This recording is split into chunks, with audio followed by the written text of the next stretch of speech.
प्यारे साथियों, जैसा कि आपको पता है कि सक्षम बिहार नियोजित शिक्षकों को लेकर सक्षमता परीक्षा बिहार में आयोजित की जा रही है, जो कि पहला फेज 26 फरवरी से लेके 13 मार्च तक चलेगा। ऑनलाइन आवेदन के माध्यम से इसके फॉर्म को भरा जा रहा है और यह परीक्षा ऑनलाइन भी होगी। आपको पता होगा कि अब बिहार में 5 सक्षमता परीक्षाएं होंगी, जो 3 ऑनलाइन परीक्षाएं होंगी और 2 ऑफलाइन परीक्षाएं होंगी। इन्हीं 5 सक्षमता परीक्षाओं में से सक्षमता परीक्षा का पहला परीक्षा मतलब जो कि ऑनलाइन फेज में आयोजित किया जाएगा, जिसके लिए फॉर्म भरे जा रहे हैं, यह परीक्षा आपको 26 फरवरी से लेकर 13 मार्च तक आयोजित किया जाएगा। बिहार विद्यालय परीक्षा समिति ने एक गाइडलाइन जारी किया है, जिसमें यह कहा है कि आपको परीक्षा केंद्र पर आधा घंटा पहले एंट्री ले लेना होगा। आपको परीक्षा देने के लिए परीक्षा केंद्र पर आधा घंटा पहले एंट्री ले लेना होगा। जो भी विद्यार्थी 13 फरवरी तक आवेदन किए थे, एडमिट कार्ड को निर्गत कर दिया गया है।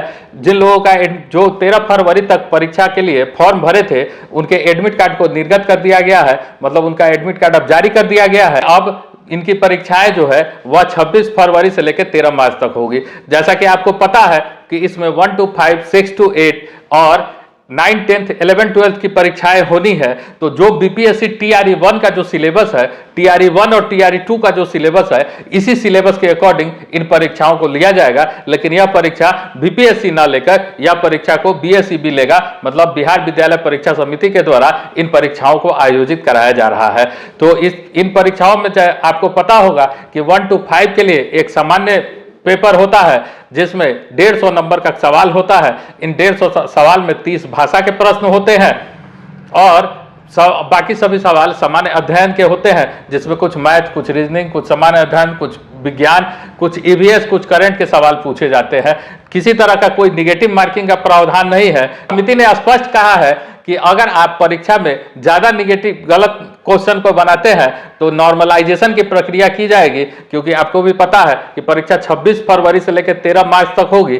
तो 26 फरवरी से 13 मार्च तक की जितने सीटिंग की परीक्षाएं होंगी, उन सभी को नॉर्मलाइज करके एक रिजल्ट जारी किया जाता है, जैसा कि स्टेट में भी होता है। तो नॉर्मलाइजेशन की प्रक्रिया के बाद हो सकता है कि आपको उसका पेनाल्टी भरना पड़े, आपको उन परीक्षा उसमें मार्क्स कम हो जाए। तो ये एक प्रक्रिया है जो कि बिहार में समानता अपनाई जाती है। तो 1 से 5 के लिए 150 सवाल पूछे जाएंगे, जिसमें 30 भाषा का प्रश्न होगा, 40 प्रश्न समान अध्ययन का होगा और 80 प्रश्न भी समान अध्ययन का होगा। वही 6 to 8 की बात करें तो 30 प्रश्न आपका भाषा का होगा, है ना, 40 प्रश्न आपका सामान्य अध्ययन का होगा और 80 प्रश्न आपके सब्जेक्ट से रिलेटेड होगा। 9, 10 की बात करें तो उसमें भी 30 प्रश्न भाषा का होगा, 40 प्रश्न आपका सामान्य अध्ययन का होगा और 80 प्रश्न आपके सब्जेक्ट से रिलेटेड होगा। और उसी तरह से अगर 11, 12 की बात करें तो आपका 30 प्रश्न भाषा से होगा, 40 प्रश्न सामान्य अध्ययन से होगा और 80 प्रश्न आपके सब्जेक्ट से रिलेटेड होगा। तो यह कुल मिलाकर 150 सवालों का प्रश्न होगा, जिसके लिए आपको 2.5 घंटे का समय दिया जाएगा और किसी भी तरह का निगेटिव मार्किंग नहीं होगा। लेकिन विद्यालय समिति ने यह कहा है कि आपको परीक्षा में आधा घंटा पहले उपस्थित हो जाना है। तो कुल जमा बात यह है कि जो भी बिहार में नियोजित शिक्षक है, जिनको राज्यकर्मी का दर्जा दिया जाना है, जो इस परीक्षा को पास करेंगे, जिसका नाम रखा गया है सक्षमता परीक्षा, तो इस परीक्षा को पास करने के बाद उन्हें राज्यकर्मी का दर्जा दिया जाएगा।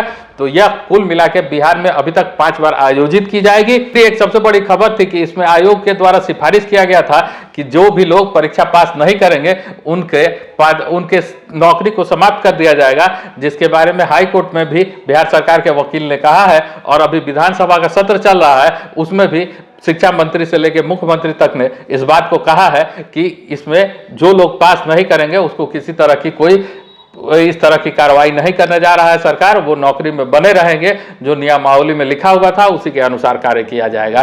तो ये सक्षमता परीक्षा को लेके एक बड़ी खबर थी, जिसको हमने आपके साथ साझा किया। कैसा लगा यह वीडियो कमेंट करके जरूर बताएं। चैनल पे नए हैं तो चैनल को सब्सक्राइब करें। बहुत बहुत धन्यवाद। जय हिंद।